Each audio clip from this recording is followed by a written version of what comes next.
Well, good morning, good afternoon, and good evening to everybody, wherever you are. Can everybody hear me? Just a quick yes in the chat box will help to get started. Thank you very much. Bernardo wins the prize for the first yes. So hello, everybody. Welcome wherever you are. Welcome to this, the 7th of our Jewellery Industry Voices webinars from CIBJO. We hope everybody's doing well today. Thank you for joining us. We really do appreciate your time. Hope everybody's well.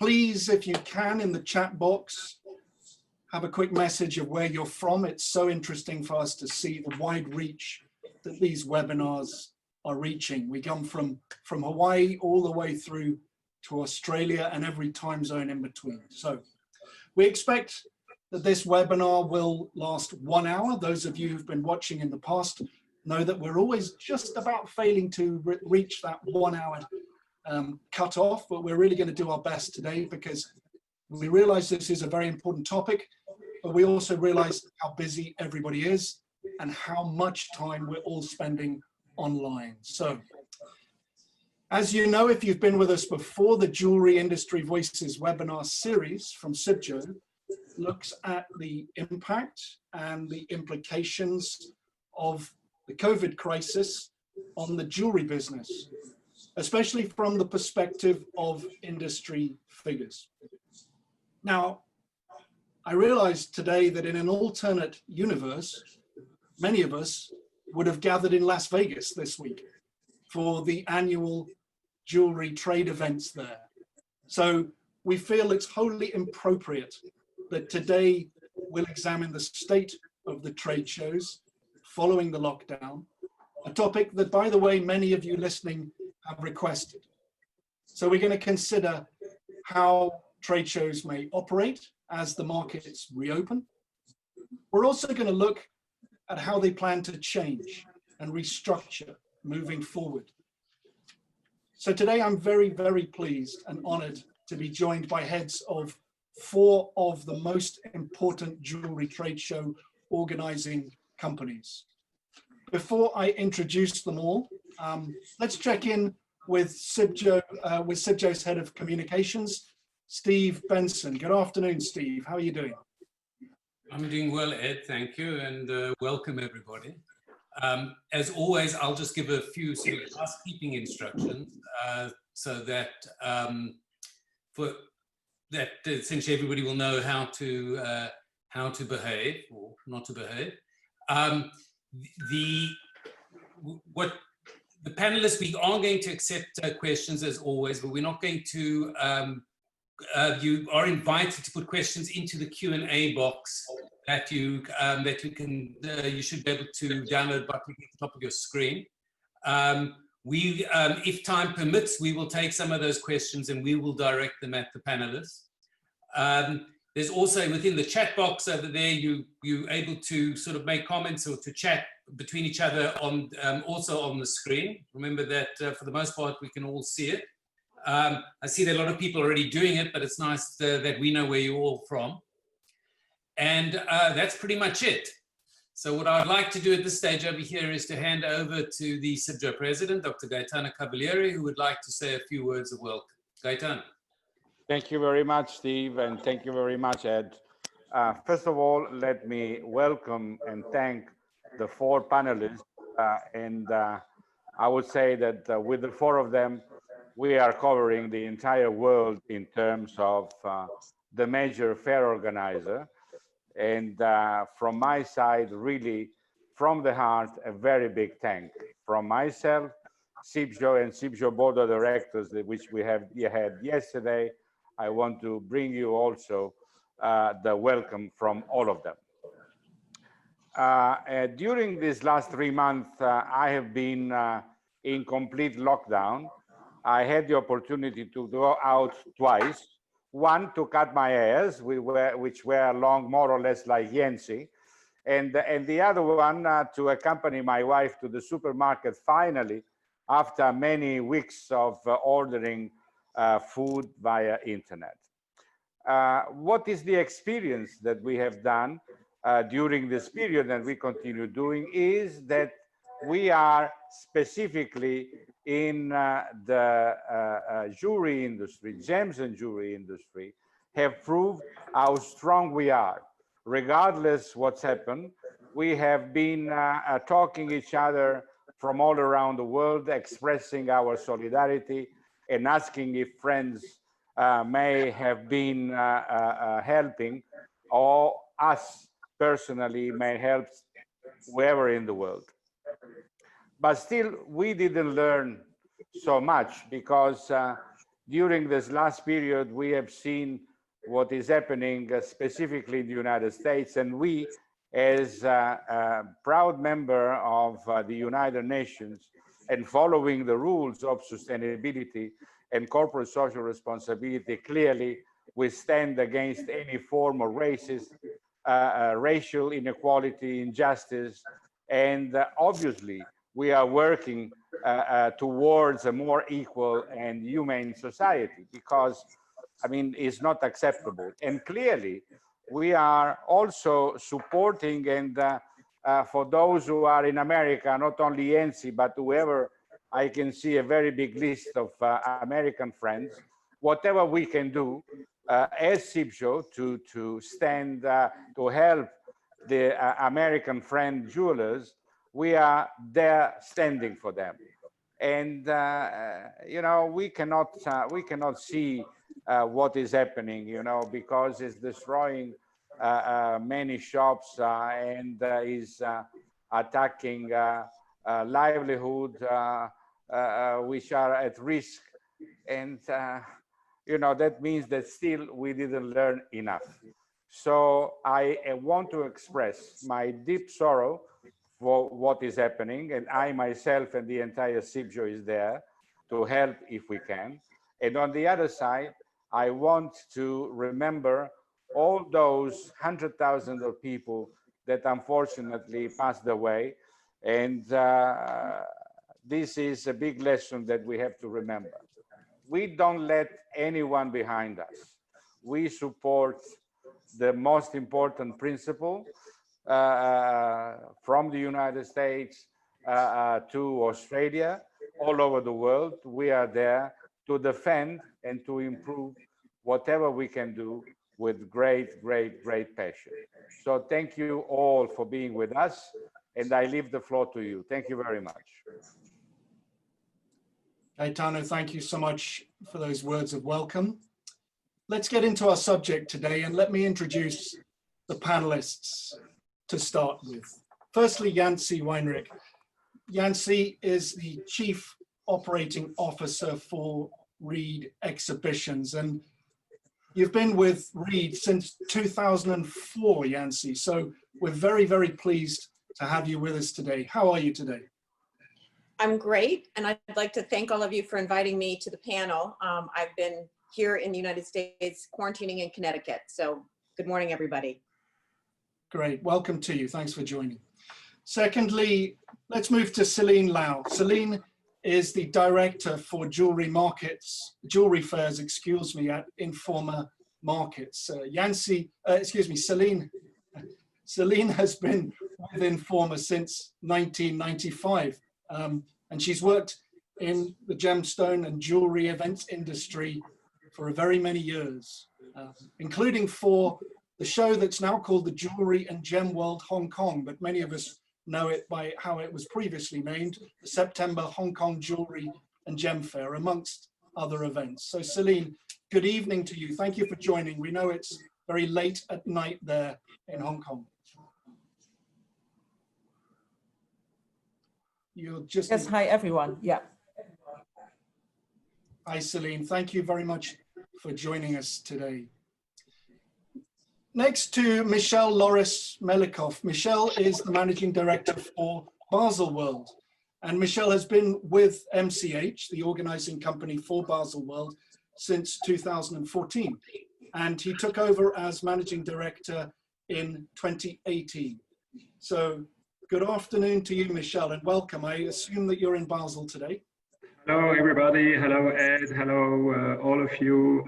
And thank you very much for inviting me to this first time. It's for me the first time to participate here, so it's great to be with you. Lovely. Thanks for joining, Michel. And lastly, but definitely not least, to Marco Carniello. Ciao, Marco. Marco is the Group Brand Director for Jewellery and Fashion at IEG, the Italian exhibition group, which we all know as the organizer for VICENZAORO shows, amongst other shows in Italy. And he's been with IEG since 2016. Marco, ciao. How are you today? So, Edward, very well. I'm in Vicenza, and thank you for inviting me. Thank you to Silvio and President Cavalieri and everyone attending this webinar. Great. Well, you're most welcome, all of you. I tell you, when we were starting to think about planning a jewelry trade show webinar, we wanted exactly the panel that we have here today. So we have a dream team panel of guests, and I'm so pleased you've all accepted our invitation. Before we get started with the questions, can we please note that none of the opinions or the information that's offered during this webinar constitutes any legal, financial, or official advice.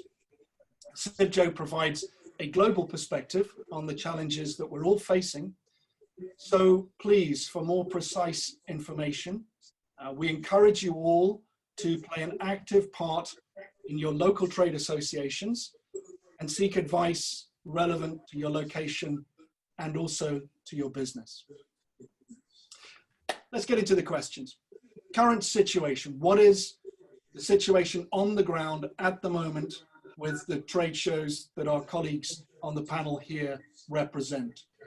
Let's start with JCK, because we would have been there this week, Yancy, as we said. So can you update us on the current situation for the shows that you manage over there at Reed Exhibitions?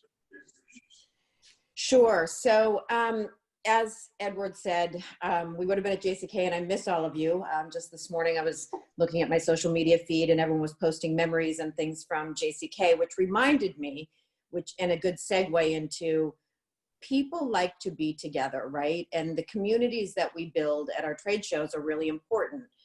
The current situation for JCK, as we all know, is we are not there this year. However, we've given our customers the option to roll over completely to our 2021 show. And we had a pretty liberal rollover refund policy, or participate in our JIS October show, which is also owned by Reed Exhibitions, and that's in Miami. Or further, this is anybody that was already registered for JCK in 2020 will have the opportunity to participate in our JCK virtual show, which it will be in August. That's great. Well, we'll look forward to hearing more about that when you're ready to tell everybody, Yancy. Thanks a lot for that. Should we talk to Marco next? Because usually we'd be preparing to gather in VICENZAORO in September. So what's the situation at the moment for your shows, Marco? I must admit that VICENZAORO had been very lucky in January, because we had a wonderful show with great numbers, and we ended the show on the 22nd of January. And if I'm not wrong, that day was exactly the day when the epidemic arose all over the world. So we had a beautiful show in January, but then we had to cancel Oro Arezzo, which is one of our show in our portfolio, held in Arezzo, Tuscany, in the end of July. And now for September is an open point. We are monitoring three things. First of all, we looking at the government policies, of course. Secondly, we looking at the airlines. Of course, we need to have here buyers from all over the world, but we need also the airlines to get them here. And at the moment, airlines are opening up again, but still at least 30% of the airlines, they don't give any official communication on opening the operations. And third, we're looking at the buyer's confidence, so how much the buyers are willing to participate to a show this year. Having said that, we are also looking at our own role as trade fair, and because we serve the industry, the community, and the overall supply chain, we probably will do something just to, you know, to give the sense of the restart, to re-energize all the industry. But you know, it's still a little bit too early to say that. We'll take another couple of weeks, and then we'll come up with a format, and we hopefully will see you all there. Great. We look forward to the wonderful hospitality in Vicenza when we can all be back with you as well, Marco. And after VICENZAORO, many people get on a flight and go to Hong Kong for the September show. Celine, can you fill us in on what the situation is for Informa Markets at the moment? Yes, for the Jewellery and Gem World Hong Kong in coming September. So despite the Hong Kong government's announced the entry restrictions, which means mandatory 2 weeks quarantine period in Hong Kong, will remain in place for travelers from other countries and regions till 18 September. It is considering the gradual relaxations on the compulsory quarantine requirements for certain travelers arriving from specific countries and places after assessing the relevant public health risks. So the criteria to exempt travelers from the quarantine requirement will also be expanded to people whose trips is necessary for purpose relating to manufacturing, operations, business activities, or the provisions of professional service in the interest of Hong Kong's economic development. So considering these recent announcements and its potential impact on exhibitors and visitors of the coming fair, we Informa Market Jewelry will continue to monitor the situations and share details with the Hong Kong's entries regulations when they become available. So at the same time, we are looking on potential alternatives that will enable us to deliver the B2B experience that the jewelry community expects and deserve in a safe environment before the end of the year. So we will keep the community update in the coming weeks, and details of the information I share right now is already on our fair website. Okay, thanks for that update, Celine. This year will be the first year since 2002 that I'm not traveling to Basel in the spring, so I miss it. Michel, what's the update for you and Baselworld and plans for next year? Well, I think I'm not going to report what you already heard and listen and know about the changes of Baselworld. I mean, the situation is as it is, and finally it gives us the wonderful opportunity to accelerate this transformation that I started when I arrived at Baselworld in 2018. Actually, what we are doing is that we are proceeding to the refund that finally found, I would say, a bright acceptance on the market. Even if we all are conscious that the situation around Baselworld is a lose-lose situation as for the industry and of course also for MCH Group. But I mean, the story will continue. We hope so. So we are, since March, we are working on a new product. For us, it was very important in the creation of this new product to listen not only to the voice of our exhibitors, but as well, and this was very important, and we are actually running a survey listening to the needs of the visitors, because I mean we all know that fair is interesting for exhibitors if the right buyers, the professionals, the journalists are joining it. So for us, it's they are really, their opinion is crucial for the new product we are elaborating. So we are nearly finishing this process. We are now on the business plan, and we'll submit this business plan in the next weeks to our board of directors. And after that, of course, we will submit it to the market, and then we will see whether the story continues or not. But at this stage, considering the feedbacks we got from the industry, from our exhibitors, I think that we will be able to create something new and to present a new show next year. Okay, well, we'll look forward to that, Michel. Staying with you, if I can, how much do you think this economic slowdown that we're all experiencing, how much do you think it'll affect the business of trade fairs generally? Well, you know,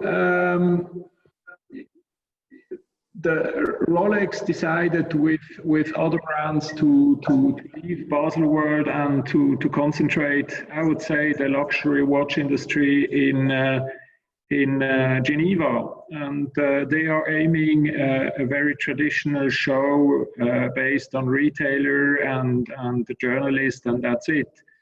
But this is maybe the advantage we have in Basel, as we are a platform not only for the luxury watch industry, but for the whole watch industry, and of course also the jewelry and gems and related industries. So of course it has a huge impact on our business model, but it's not devastating. I mean, the story can go on without Rolex, Patek and the other ones.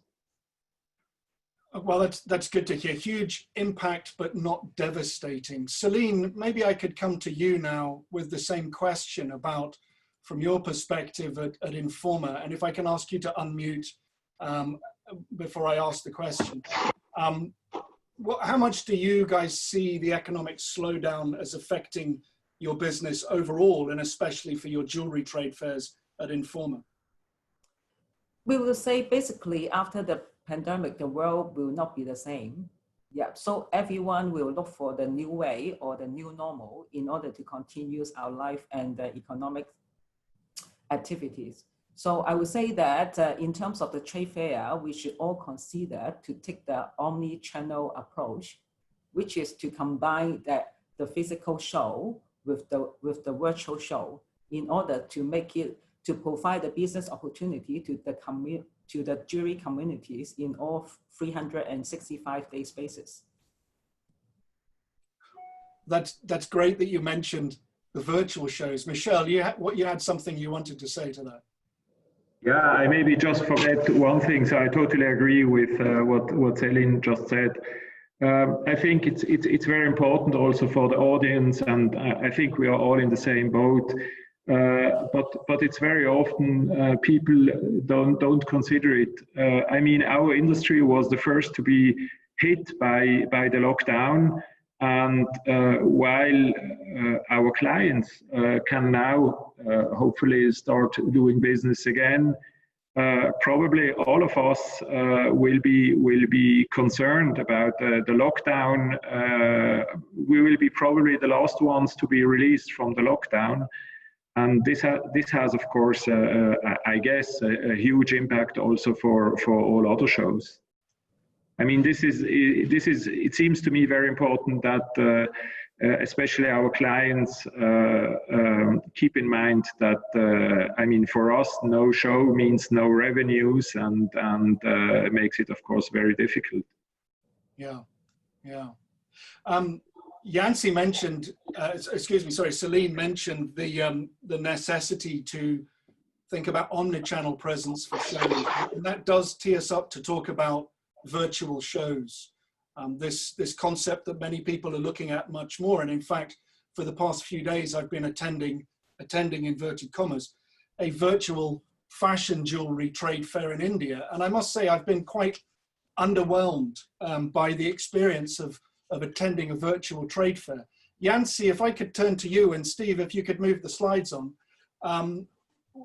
How do you think virtual will be included in traditional face-to-face trade fairs, or will virtual fairs completely replace them?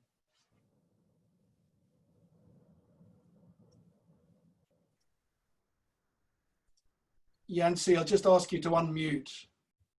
Sorry, everybody. I've muted the microphones because we were getting a bit of feedback. So if you could remember that most of you are muted. Let me, are we having we're having a technical challenge. Yeah, you're good. There we go. There, I'm good. So just before we go into virtual, if I could just address a couple of things that Michel and Celine said about the physical space. You know, there are some studies that talk about jewelry coming back before some of the other industries because people are sitting home now without being able to take those vacations that they might have been taking or spending money on clothing that they might have been doing or going or spending on other categories that jewelry has always competed with. So I'm hopeful that jewelry will come back before some other industries. I oversee a portfolio of shows about 30 to 40 different industries. So I've kind of got my eye on jewelry. But the other thing I want to say about the physical space, and Michel brought up Rolex, and I couldn't agree more. I mean, our trade shows were founded on small to medium-sized businesses, and these companies need these trade shows sometimes more than the big brands. The big brands will figure out how to get to their consumer, and they've got the pockets and the wherewithal to do that, where our trade shows really come around and rally around our small to medium-sized companies. And a lot of brands that have become big brands started as a small 10 by 10 at one of our trade shows. So I think the physical is really important, not to take away from the virtual, which I'll segue into that. In the last couple of days, so across all of our portfolios or all the shows I oversee, we have been very diligently working on different platforms to bring virtual to life. And I heard a term in the last couple of days of virtual fatigue. And so, Edward, I'm actually glad you brought it up, that it was a little bit underwhelming of what you're seeing. I think that we are going to, everybody's going to get tired of just an educational format or perhaps a couple of meetings online. I think the trade show companies, and we all need to think very creatively and very differently of what can an experience look like online. And that includes gamification, experience, activation. We know that our companies are looking for leads. We know that our brands are looking to get to the consumers. So how are we thinking about all of those things differently, more creatively? I mean, one of our shows, not in the jewelry space, is doing a fashion show. I'm interested in virtual fashion show. I'm interested to see how that's going to come to life. I think by the time we get to this time next year, we're going to have seen all of what we could see, right? So it's the companies that are going to be out in front, thinking creatively and really trying to figure out how the virtual and the physical live together. So if I go to a trade show and I visit with XYZ exhibitor, I should have that same experience online or digitally when I leave that. And what we bring to the table as trade shows is making those connections, I think. Yeah, nice one, making those connections. And it's that phygital space that people are talking about now, which is so important for us all to explore. Celine, in Hong Kong, there's so much access to technology and all of the resources that are available to really engage us online. What do you guys see as being the digital possibilities for Informa and for your trade shows? Yes, actually that we start to build up the digital community by introducing the Jewellery Net web membership. So all exhibitors that join the fair, they will enjoy the annual web membership. So on that, they already have the showroom that they can showcase their products, and then it is a year-round service for them. But of course, that I would say during the normal business time, so maybe the need for digital service will not be so high in demand. But sure that during that pandemic situations, so it aroused the interest of some exhibitor that they never think these tools is important, but right now they start to learn more about that. So in fact, that for our Jewellery Net, so starting from last month, we already conduct a series called How To. How To is mean that is how we help our exhibitor to equip the basic skill to use these digital tools. So we walk them through and also to refresh them how to use their showroom functions in the Jewellery Net web membership. And also, we also conducted another webinars on the social media, which is to explain to them what kinds of social media tools like Facebook, Instagram, and then how they can use it as a digital tools to promote their business. So that's why for our side, there is a lot of works that we can work on to continue to prepare and then to equip our exhibitors with the necessary skill to catch up. Because I totally agree with what Yancy said there. Many of our clients, they are small and medium enterprise. So for their office, they do not have designated marketing persons to help them. But we hope that through working with us, we can equip them the necessary skills. Okay, thank you. Yeah, thanks. We'll look forward to seeing that for what you can do in Hong Kong. Marco, let's turn to you in Italy. You hold many seminars at your at VICENZAORO. I've been to many myself, and they're very entertaining and very informative. Do you think that webinars like this and other virtual events will replace what we do at trade fairs, or what are you guys thinking from IEG on this? Yes, thank you. Definitely, this pandemic has accelerated the phenomena. So the digitization started many years ago, and probably the industry was a bit slow in including and incorporating digital tools and digital actions in the way we run our business. But now we are all accelerating in that direction. Webinars are a good example on how we can definitely extend what we do during our show physically, and you know, this extension, and so this approach, omni-channel approach, exactly as Yancy and Celine were saying, is helping in two ways. First of all, they give more content to our community. So we can provide knowledge, we can provide information, we can provide tools to the industry we serve. And secondly, webinars allow organizers like IEG, but all my colleagues, to engage the community over the year, during the year. And this is a very important point that we have to consider, because you know, most of the time the show is happening in certain period of the year, and then the community kind of disappeared. But in this way, we can really merge the experience and what we do in that exactly period physically with what we can do online. So I think webinars will be not replacing the seminars, but with an omni-channel approach, they will enrich what we do, and they will engage our community for the best we can do for them. Absolutely, 24/7, 365 days a year, a presence all the time. But we can't do, you know, we're sure that virtual hugs are not as good as the real thing, but there we go. So Michel, let's turn to you for Basel's perspective on this. Are you expecting or thinking to incorporate more virtual tools into your offering? Yes, of course. So for me, it's now very easy because Yancy, Celine, and Marco already told what I wanted to say. But I think we all agree that the future of trade shows will be automatically a combination of the live trade show and a virtual platform 365 24/7. I mean, this is probably the most efficient way to communicate with the community. And community means, I mean, in the past at Baselworld, our contacts were our exhibitors and a few journalists.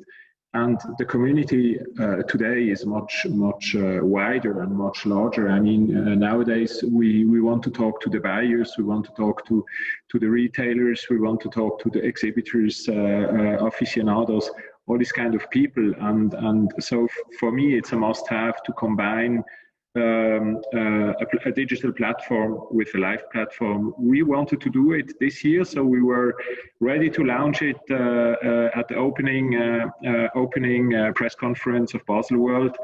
And then we decided, when the Corona crisis came, we thought, okay, this might be a wonderful opportunity offer something digital as Baselworld Live cannot be organized or held. And then finally, when we saw that worldwide we were all locked down and that our mind was probably closer to save cash flow and to manage this crisis, we decided to postpone the launch of this platform, but we are ready and we will do it soon. I think for us, it's very important to have this platform, not only to communicate more directly with the community, but I think it's also wonderful as this webinar.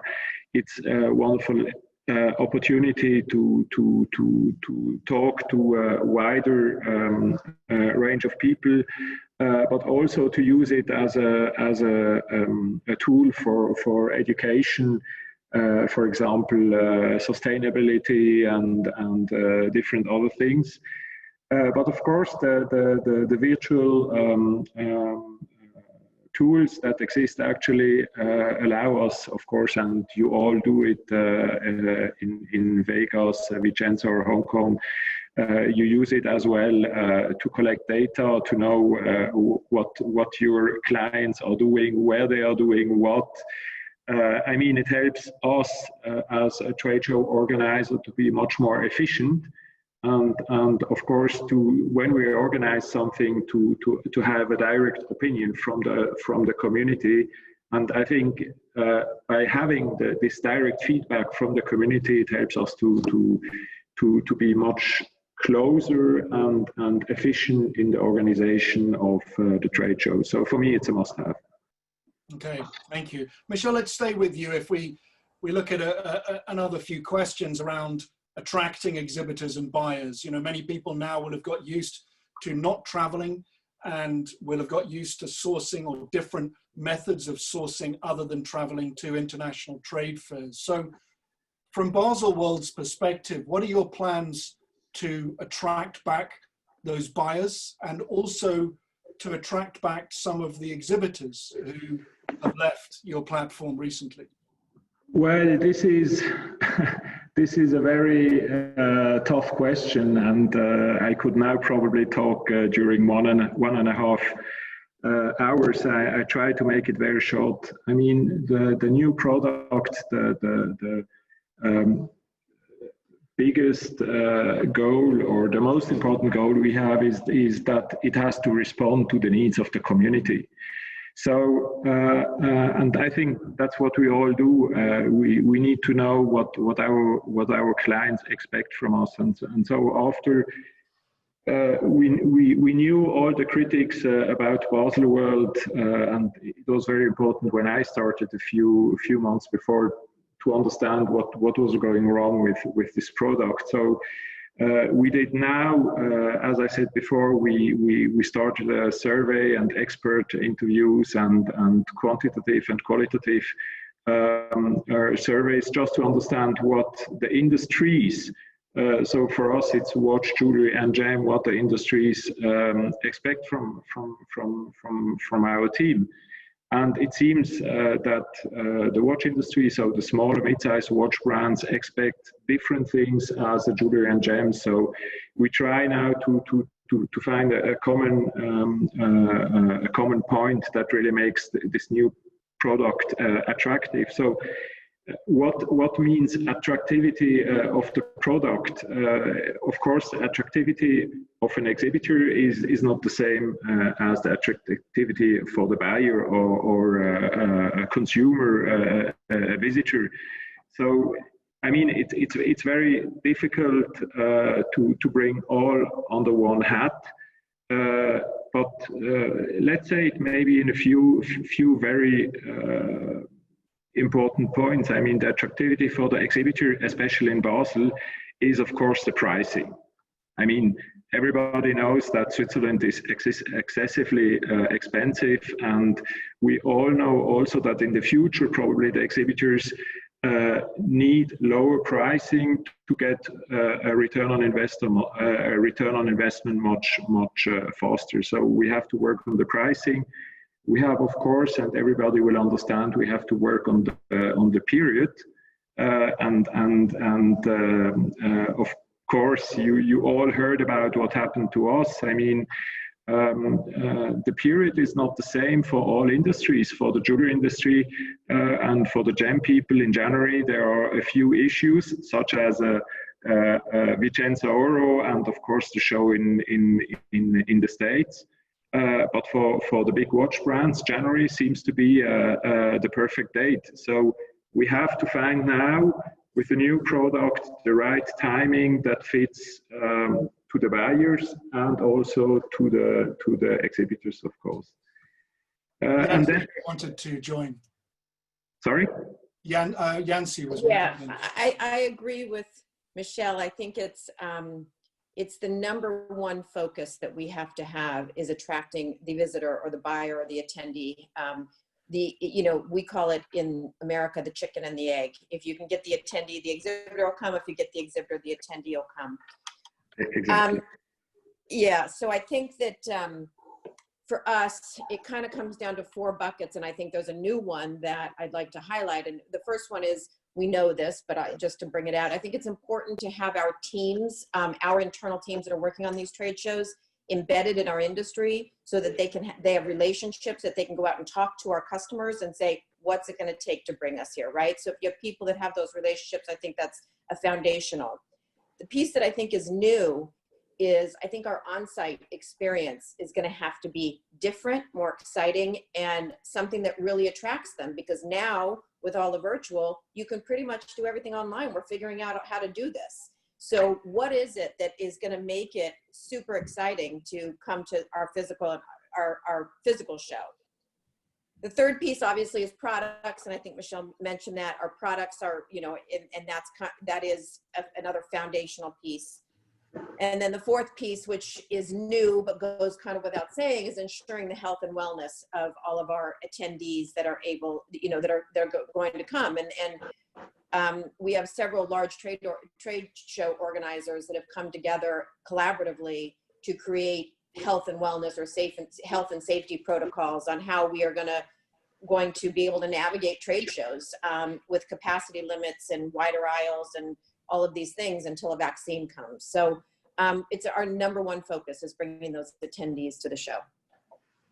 Is there any scoops you can give us, Yancy, as to what those exciting things that we can expect at your shows to attract us back?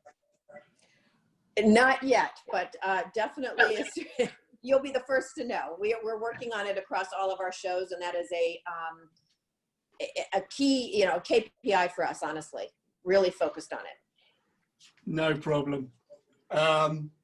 Maybe we'll turn to Marco. Marco, what are you guys doing in Vicenza to attract them back? And if you feel free to tell your competitors what you're doing, then feel free to go ahead. Just joking.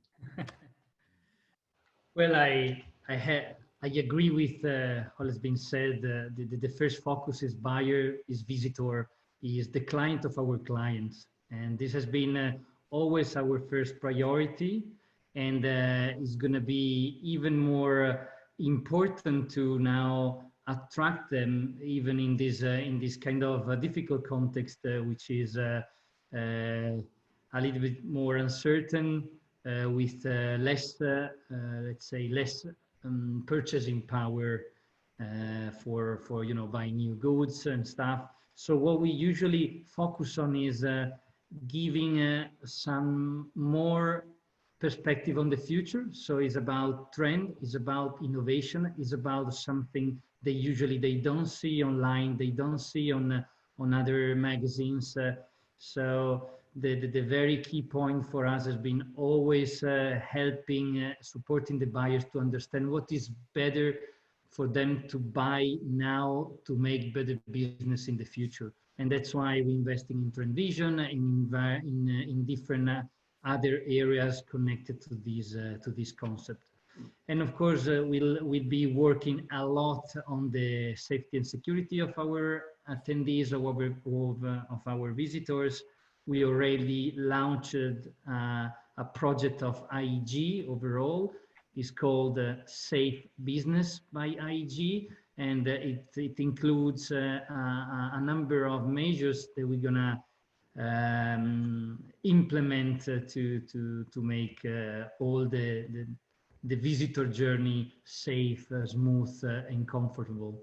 And the other point that was already mentioned by my friends is of course experience. If you don't provide a nice experience to your visitors, they could definitely stay in front of a laptop and see a webinar only or just a virtual event. And that's why we introduce the V-Off. So is what we call the Fuori Salone, the group of activities we do with the city during the show, where our visitors can enjoy our food, our drinks, our culture, the arts we have all around us in the place we live. So I would say focus on buyer first priority, safety definitely, and experience is the third. Thank you. You mentioned that safe business protocol that you've been developing. How can people access that information, Marco? Well, it's all online. Is on our website. Is in our corporate website. So IEG is a protocol that has been distributed already to all fairs in Italy. We really wanted to contribute to the overall industry to provide and to share what we worked on in a way that we all together can provide a better industry for our buyers. So we didn't do just for ourselves. It wasn't just, to have that kind of competitive advantage against the other, but was just, a way to contribute to the whole sector and to be ready to reopen our gates and see all our friends together in our pavilions or rooms or whatever.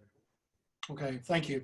So we're 15 minutes to the hour, and let's move into some questions looking towards the future to finish up with the questions. And Celine, if I could turn to you in Hong Kong, what measures are you thinking will become standard for you to protect health and safety of both the exhibitors and the visitors in the short term for shows that you plan this year, but also in the long term going forward?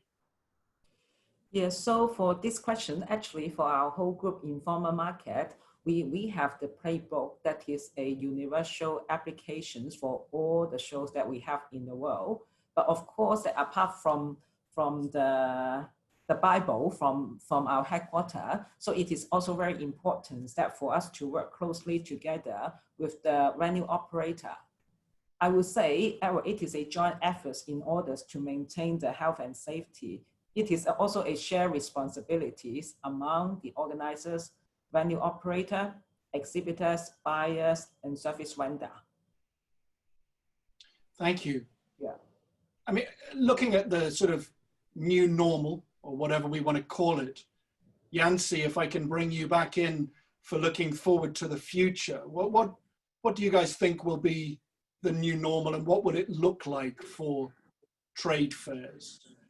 Well, Celine, working at Informa, they were part of, as well as Reed Exhibitions and a few other large global trade show companies, creating these standard operating protocols together. Like Marco said, in Italy, it's really been actually refreshing to see us collaborate and work as one industry versus competitors on these protocols. But they've been broken down into, 4 areas. And one is physical distancing. The other is protect and detect, communication, and then cleaning and hygiene. And things like, and there's hundreds and hundreds of details or steps and tactics around each of these things. But things such as, when freight is shipped to a venue, the freight is cleaned and disinfected before it actually comes onto the show floor. It's communicating to our customers that no handshake policy. These are things that probably once we're able to run events will become all part of our human nature normals. But all of these things have been thought through. And then to Celine's point, working with each different venue, because like Informa Reed, we run shows in all different venues in different states, and there's different authorities and different local rules and laws that we are layering into and working very collaboratively with our venues. Okay, thank you very much. And Michel, what do you think the new normal will look like for you in Basel?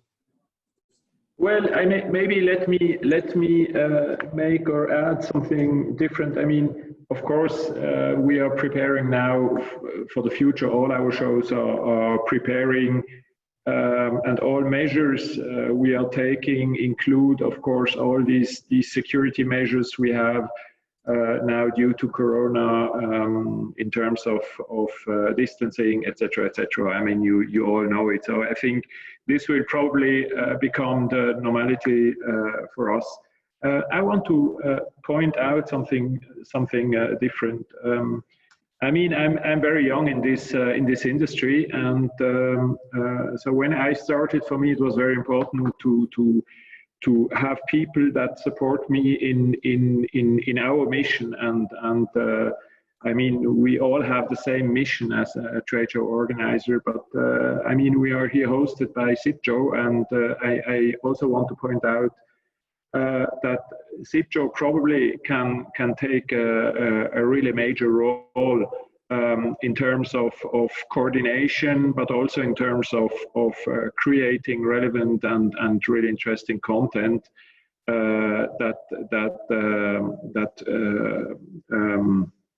that is relevant for the whole industry. I mean, for example, sustainability. I think this is a subject that is highly important for all of us, but also for the industry. So I maybe, as Gaetano is also sitting in our webinar, I also want to thank Gaetano and CIPJO, because for us, you know, in the past, sustainability was, I mean, this was this magic word. Everything is sustainable. And but what does it mean concretely in our show industry? I mean, this is already a subject that is huge, but more especially in jewelry and gems. And I just want to mention here, I think CIPJO does it already in an excellent way, but I would really welcome to CIPJO also for next year, that we can improve the education, information, and all this stuff, especially for sustainability. But I think CIPJO could have a much more important role in terms of coordination. I mean, we all know the very hot discussion we had between Baselworld and VICENZAORO, and also the other shows in January regarding the January date. So I think CIPJO could be this platform that helps us maybe in our mission to serve the industry, to have a much bigger and more important role of coordination. I don't know what the other ones think. I know, sorry, I stopped. No, that's fine. Thank you. Collaboration is truly important. Yancy, you had something to say. I just had one more thing to add. I totally agree with Michel on sustainability, and that is something we've been thinking about for probably the last 12 to 18 months, and I think CIPJO could play a really good role. But the new thing on our plate as we're looking forward is socially conscious, right? So how are we socially conscious about what our trade shows look like? Because I think we can all say, particularly in the jewelry industry, it's not very, there's a lot of diverse cultures, but not as diverse as we'd like it in gender and race and all of these things. And so how can we play a part to make all of our trade shows more socially conscious? How can we highlight diversity and inclusion across all of our platforms? Because we have large platforms with thousands of people that we could make a difference. It's an important point to highlight. And of course, you know, we've got the challenge of being environmentally conscious when we're asking people to fly all around the world to our events as well. So that's a discussion, whole different discussion. But I'd like to wrap up with some Q&A now for the last few minutes. Now, we've noticed that we've got a few, and we've invited a few editors from a few international magazines, mainly the ones that are connected to these exhibition groups that we've invited here today. So hopefully by the click of a button, we should have Victoria Gamelski, the editor-in-chief for JCK Magazine and JCK Online, with us. Victoria, good morning. Are you there? Good morning. Yes, can you hear me okay? Fantastic. Welcome. Great. Well, thank you very much. This has been fascinating. It's wonderful to hear everyone's perspectives, and it sounds like there's a lot of great thinking going on about how to enhance the whole experience. I think the idea of a 365-day, 24/7 platform really just enhances what we'll experience when we get to the physical event. My question is on this topic of phygital and this combination of virtual and physical events. Might there ever be an opportunity to sort of send prototypes of jewelry or watches to select attendees in a way that gives them a tangible experience while they're attending a virtual event? Has that been considered? Is that even possible in an industry like ours? If not, are there other creative ideas for combining the physical and digital spaces so people have some sort of hands-on experience while they're at their computers?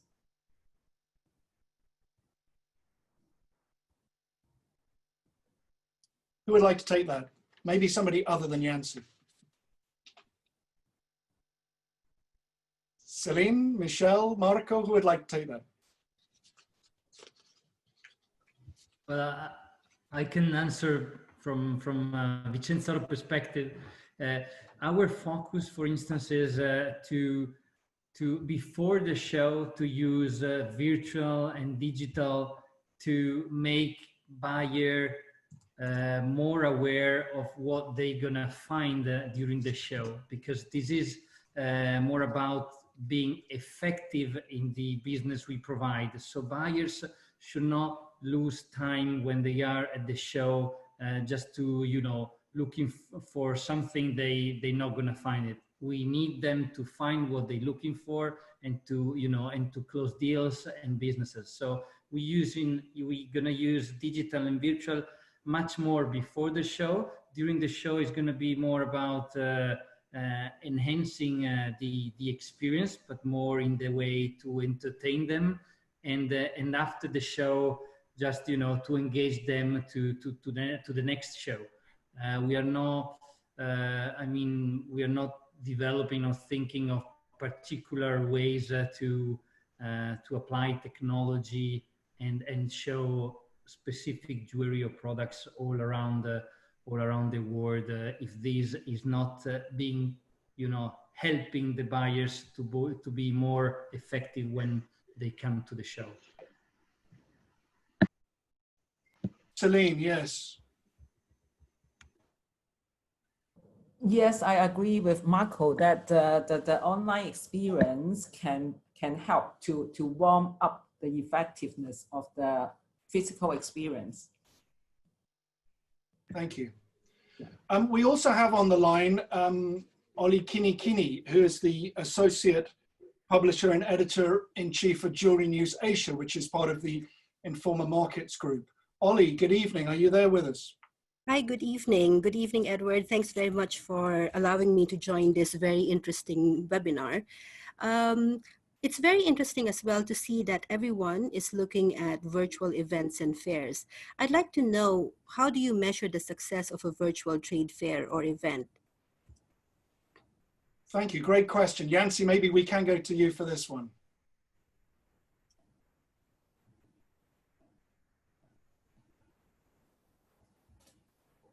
Yancy. It is a great question.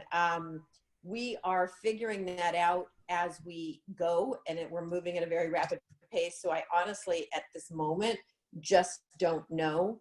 I think we'll start to gauge those benchmarks and success measures from our customers, right? So once we are running these shows, looking for the satisfaction, loyalty scores, ROI, did they have a good experience? I think those will start to give us some guidance on how to measure the success. I mean, I think the other piece of it that all of us on the phone are trying to figure out is how do you monetize and how do you charge and how do you price, and it's similar to when the print industry went digital, right? We all know that that hasn't fully gotten there as far as revenues and the things that matter to big corporations. And so we're all in a learning phase right now. So I don't have a succinct answer, but we will figure it out because we're focused on it. Thanks, Yancy. Did anybody else have anything to add to that? That's okay, we're good. Lastly, we have also Federica Frassini, who is on the line with us. Federica is the editor-in-chief of VO Plus Jewelry magazine. Ciao, Federica. Federica, are you there with us? Federica, we can hear you. Your line is open if you can hear us. Can you hear me now? I can, Federica. Welcome. Oh, Ciao. How are you? great. Ciao, how are you? Nice to meet you, Edward. Nice to meet you, everybody. Ciao, Marco. Thank you for inviting me today. It's a pleasure. So I have a question for all of us. And according to the recent Bain & Company luxury report, the luxury market will reach around 330 billion euros in 2025, thanks to consumers in China, the online channels, and younger generations, Y and Z. And my question is, how much these three macro trends can be considered as strong drivers, even for rethinking the jewelry fair business model?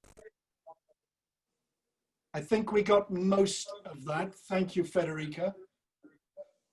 Did you get that? Who would like to start with that? Celine, perhaps, or anybody who'd like to jump in?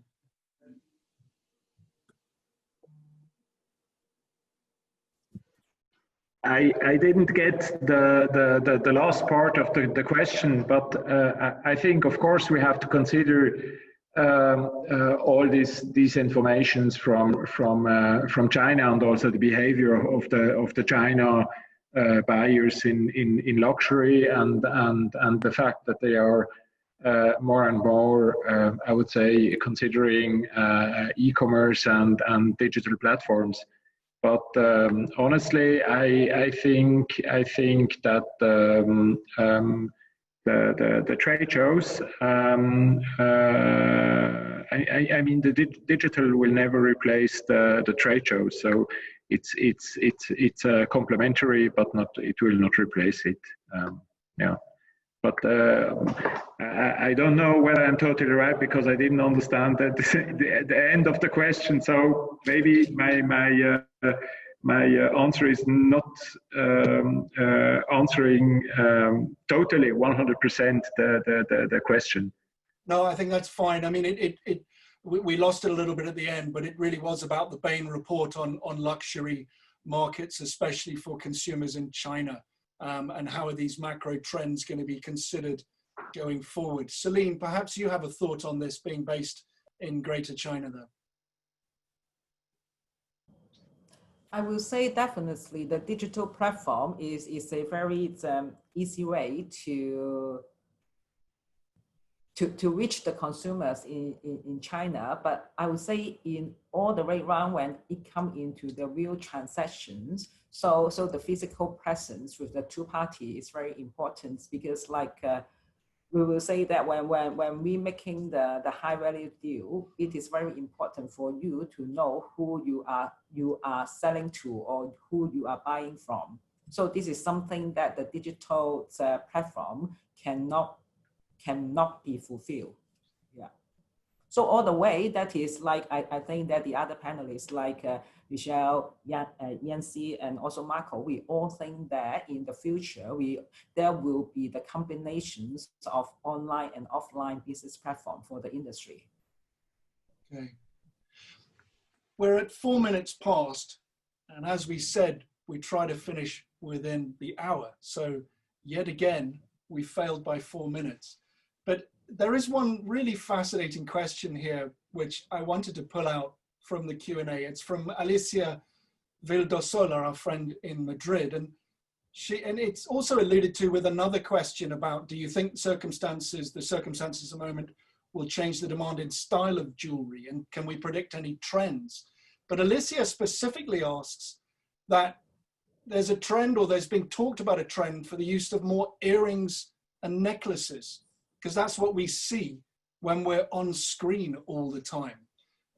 Do any of you have any views or comments about this? Yancy, you're the style guru.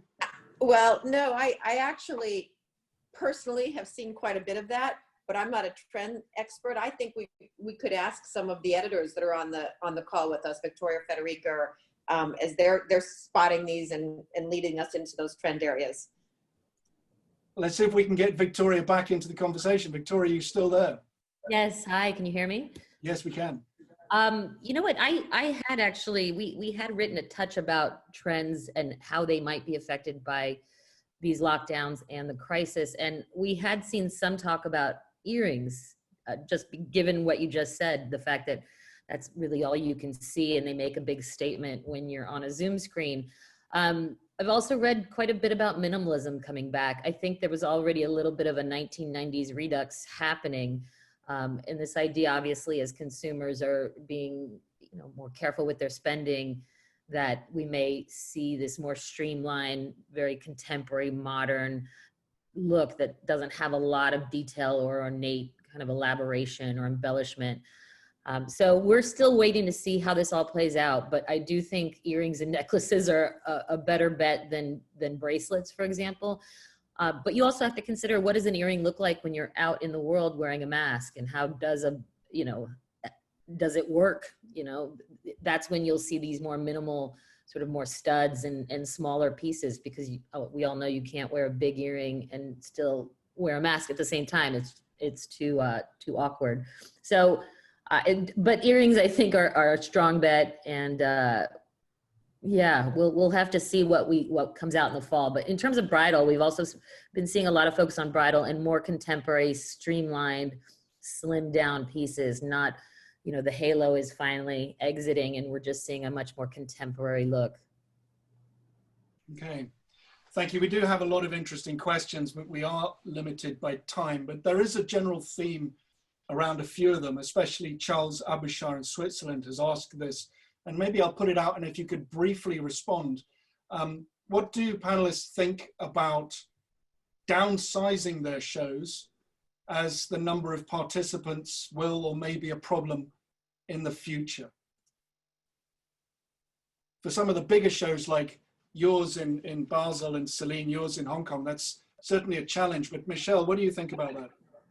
Well, I think this is a question I'm actually facing. Everybody will understand.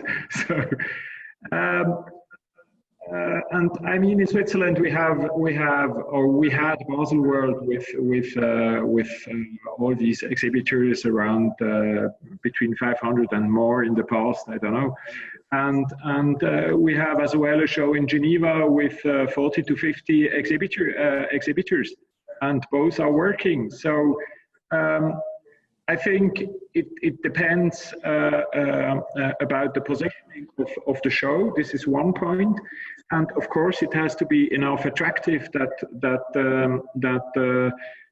the buyer comes to the show. I mean, if you have in a very specific segment, independently, whether it is watch industry, jewelry, or gems, if you have the 20 very best exhibitors in the world, really the top, or those who are offering exactly a very, very specific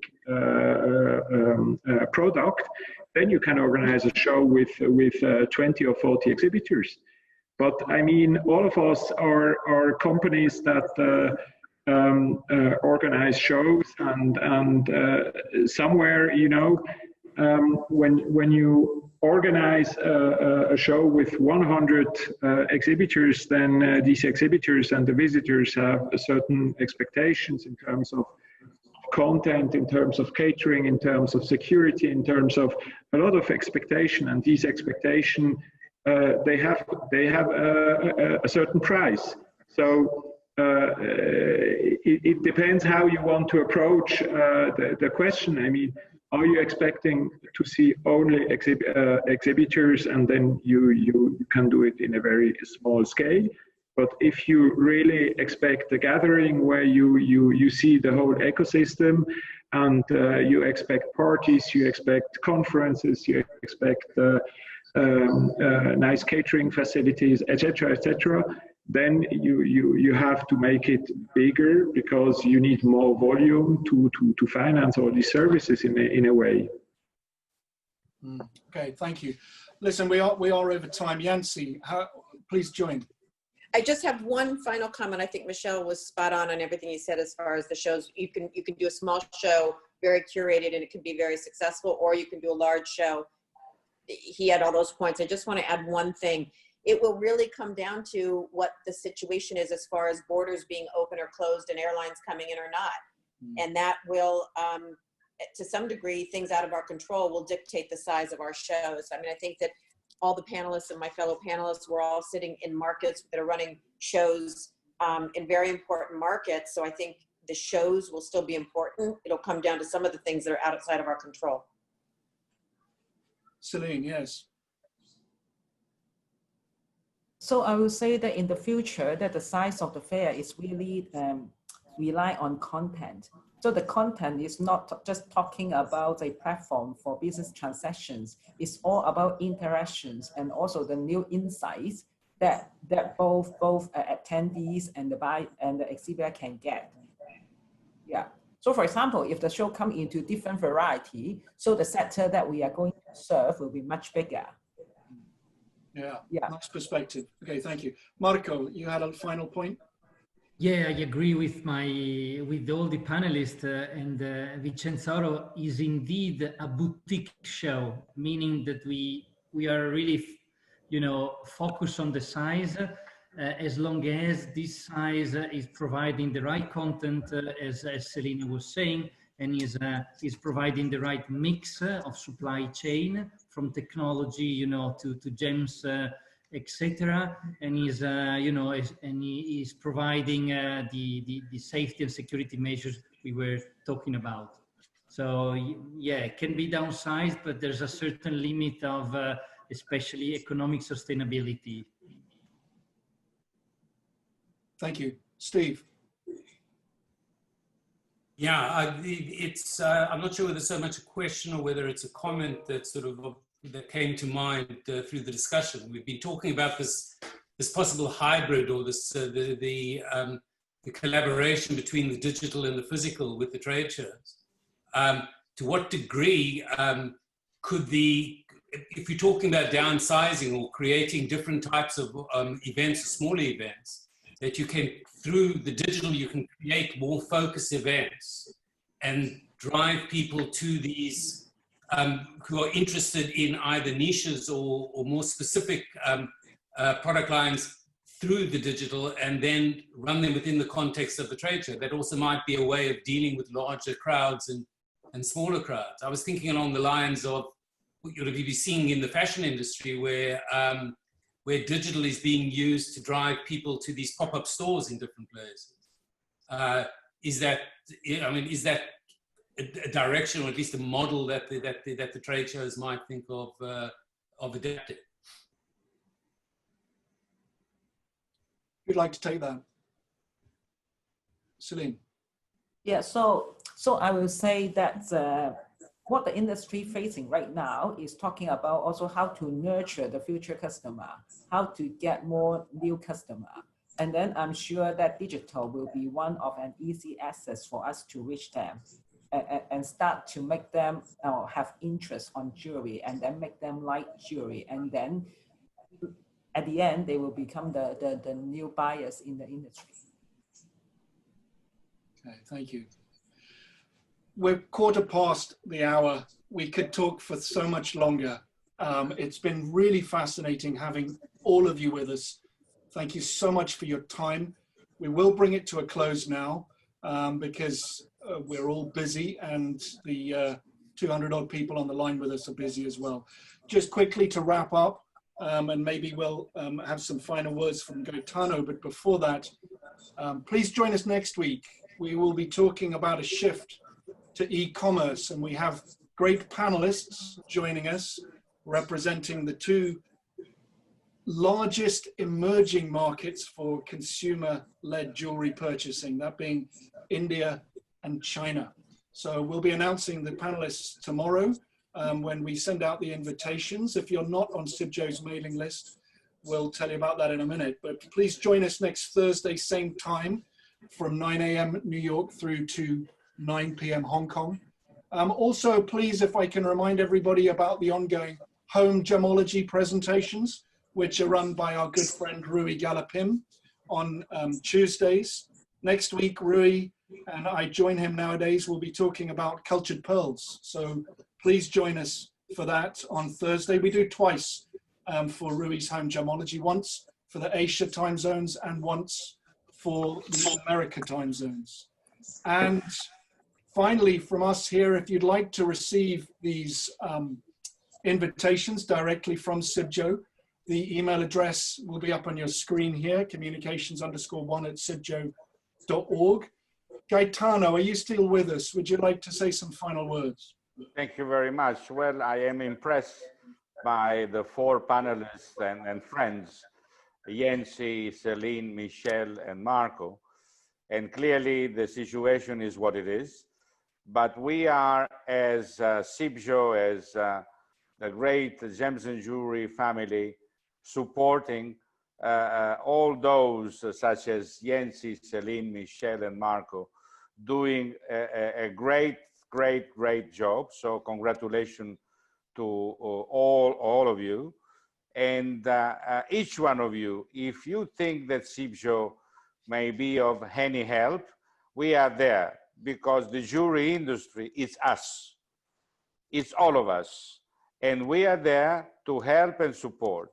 So if we can contribute to make all your fairs successful, we will be very happy, because this is the interest of the entire jewelry industry. So thank you very much for being with us. And thank you to all the participants to be with us as well. I can count here 180 people, but we were 253 or 4. So that means that from the comments, you have been very successful, and CIBJO is very honored to be the platform for you to talk to everybody, and we will going to distribute this all over the world. Thank you very much indeed. Thank you, Gaetano. And talking about distributing this all over the world, the recording of this presentation will be up on CIBJO's website by the weekend. Thank you very much, everybody, for joining. Thank you very much to our panelists for coming on. We realize that this is a difficult conversation to have sometimes, because there are as many questions that we can't answer as those that we can. And I think you've all been very transparent, very open, and very honest with a lot of your answers, and we really appreciate it. And we appreciate all the support that the trade shows and your organizations give to the industry. So from my perspective here in London, I want to thank everybody for attending. I want to thank Gaetano and Steve for supporting these webinars. We'll leave the line open for anybody who wants to read back through the chat, because there's a lot of very interesting discussion in there. But signing off from me in London, I look forward to seeing you all and having a nice conversation next week. Take care, everybody, and bye-bye.